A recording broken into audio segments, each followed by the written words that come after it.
मैं supreme court bar association के अध्यक्ष के नाते, ऑल इंडिया बार एसोसिएशन के अध्यक्ष के नाते और international council of jurist London के अध्यक्ष के नाते इस जजमेंट का वेलकम करता हूं, क्योंकि ये जजमेंट भारत की सर्वोच्च न्यायालय द्वारा भारत के सीनियर मोस्ट 5 जजेज द्वारा दिया गया जजमेंट है और 16 दिन दोनों पार्टीज़ को जो है पूरी उनको अपॉर्चुनिटी दी गई अपने अपनी आर्गूमेंट को बताने की, और उसको सुनने के बाद आज ये जो है डिसीजन आया है।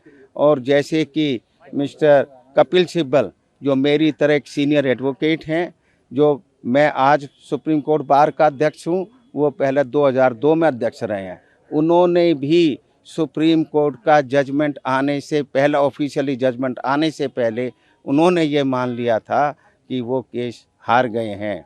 तो क्योंकि हम वकील जो होते हैं, जो सीजन्ड एडवोकेट होते हैं, उनको पता होता है कि इस केस में क्या होना है, परंतु कई बार हम जो अपने क्लाइंट को राजी करने के लिए, कई बार अपने वोट बैंक को कंसोलिडेट करने के लिए, या हमारे जो फॉरेन में जो आका होते हैं उनको प्लीज़ करने के लिए, उनका कहना मानने के लिए इस तरीके की फ्रिवलेस जो है पिटीशन डालते हैं।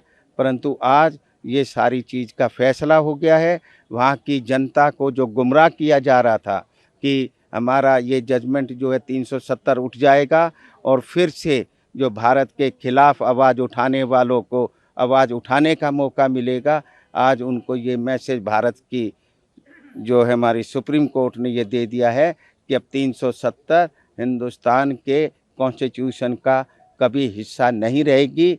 दुनिया भूल जाएगी कि कभी ये हिस्सा था जो 370 भारत के संविधान का। क्या इस मामले में कोई अपील भी की जा सकती है दोबारा से? अपील रिव्यू पिटीशन डाली जा सकती है, क्यूरेटिव पिटीशन डाली जा सकती है। कुछ पार्टीज जो अभी जिनके पास पैसे हैं, वैसे तो भारत से बाहर से जो है फॉरेन कंट्रीब्यूशन मोदी सरकार ने बंद कर दी है, परंतु किसी के पास कुछ बचा होगा तो वो भी वो ट्राई कर सकते हैं, परंतु उसमें कोई रिलीफ मिलने का चांस नहीं है। Sir, how do you see the judgment of Supreme Court on Article 370? I, being the president of Supreme Court Bar Association and All India Bar Association and International Council of Jurists, I welcome the judgment of Honorable Supreme Court given by the senior most 5 judges of our highest court, and that is in accordance with law. The senior lawyers like us, as already Mr. Kapil Sibal, before the pronouncement of the judgment, he already accepted that this decision, we are losing this, but this day will be remembered. Yes, I fully agree. This day is historical for those who are nationalists, and it is also historical for those forces who were acting against the interest of India. But in future, there will be no occasion when this Article 370 will become the part of Indian Constitution.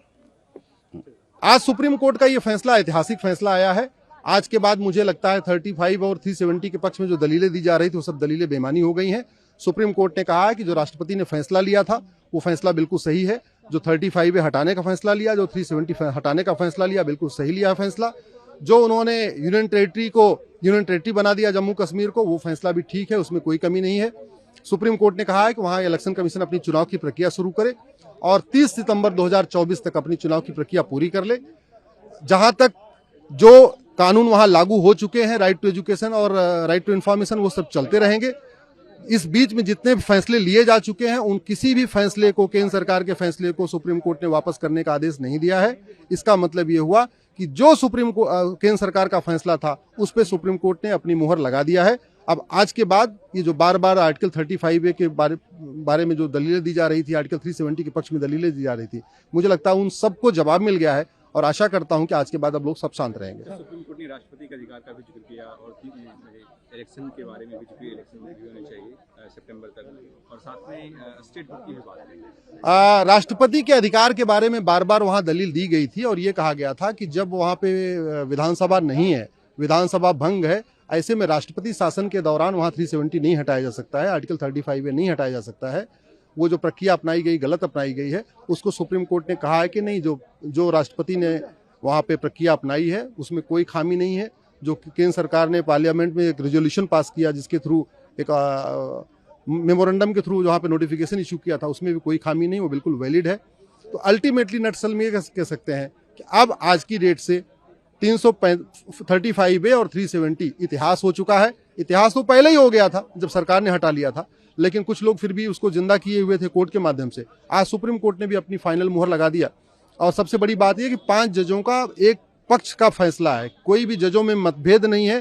5 के 5 जजों ने कहा है कि केंद्र सरकार का फैसला ठीक है।